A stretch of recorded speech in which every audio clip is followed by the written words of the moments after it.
Guys, പണ്ടത്തെ പോലെ തന്നെ കട്ടിലേരി ഇന്ന് പഠിക്കാതെ ഒരു മനസ്സുഖമില്ല.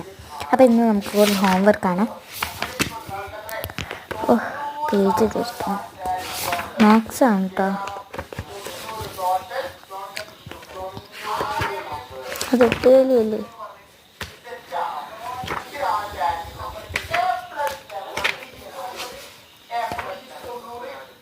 കിട്ടി അങ്ങനെ പേജ്. ഇത് ഹോംവർക്കാണ്. ഇത് മറ്റേ ഗ്രേറ്റസ്റ്റും സ്മോളസ്റ്റും ആക്കാനാണ്.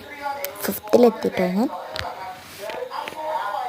അത് ഞാൻ ടിക്കറ്റ് ആക്ച്വലി ബി ക്വസ്റ്റ്യൻ ആണ് ശരി. അപ്പം ബി ടിക്കറ്റാണ്.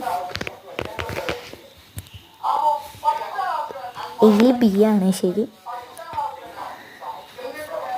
അപ്പം മാത്സ് അത്രേ ഉള്ളൂ. നമുക്ക് അടുത്ത സബ്ജക്റ്റ് എഴുതുകയും ചെയ്യാം, വായിക്കുകയും ചെയ്യാം.